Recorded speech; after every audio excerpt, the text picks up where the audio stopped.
Hi, this is Christine Lackey with Untangled Mom, and let's untangle this. Today, I'd like to talk about coming from a divorced family with kiddos. I'm divorced, and I'm one of the lucky people where my ex-husband and I get along fine, and we co-parent our kids very well together. We communicate very well. Not to say that we don't have our snags, because we do. Not to say that we agree on everything. Obviously, we don't.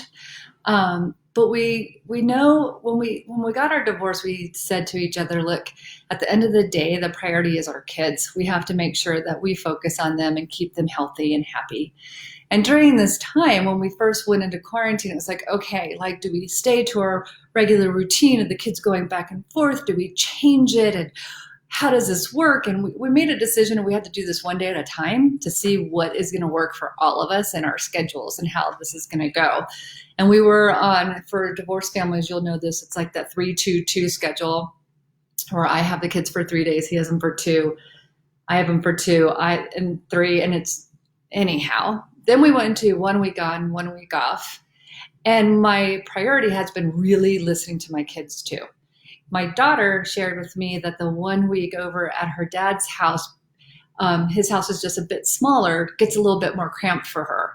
So she's like, I need a little bit more intermittent to break it up because she gets just too closed in there. But where I live, which is up in the mountains in a bigger home, but less neighbors, she's like, but being at your house, it's like, sometimes I just want to walk around the block and just see something. And up here, there's just trees and hills and stuff like that. So for her, she's like, I just need to break it up. I'm like, okay.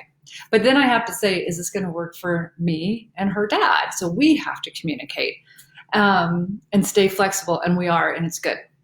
The other thing about this is, what are you good at? As a parent, what are your strengths? For me, my strength is not being structured.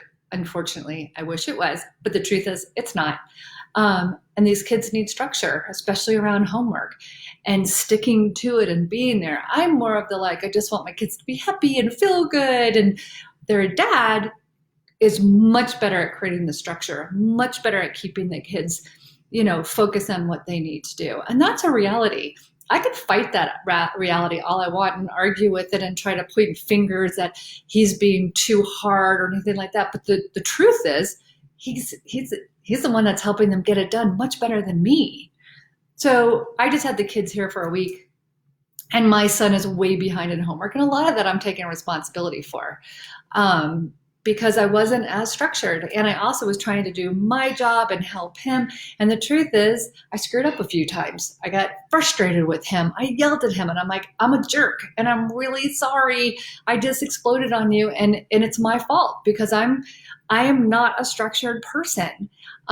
So I talked to their dad, and I'm like, I just need to own this, and this is where we are, and I need help, and they need help with you this week. And then last night, I had my kids here last week and my boyfriend's daughter here. So we had a full house, and then they all left yesterday. Some parents are like, yes, I get quiet. I was like, I can't handle this quiet. And I had an absolute emotional meltdown last night. It was just too much to have them here and then gone, and it hurts and it's hard.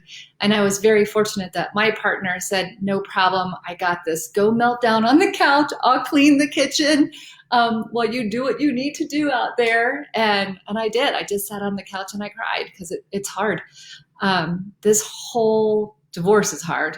Managing kids during divorce, it's hard, but now doing it during a pandemic, it's even harder. It just is. So my intention is really to say, slow it down, focus really on your kids and what they need. See how to make this dance work between your homes. If you guys have swords up against each other, put them down. And I think what you might find during this time is you may be forced into creating a new relationship of co-parenting that could be even deeper than it was before. That's my hope. That's what can happen for you.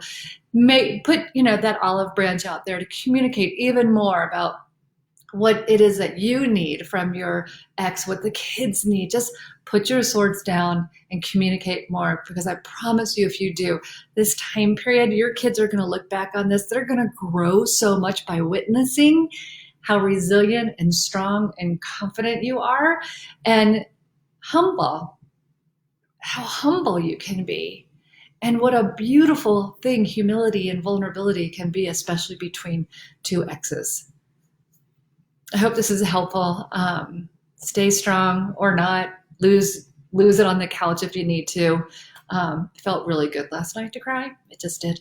And again, it felt even better to be able to cry, to have a partner support me and let me have that. So I give that's another thing. Support your partners out there, even in the moments that they're crumbling. Christine Lackey, have a great day. Thanks. Bye.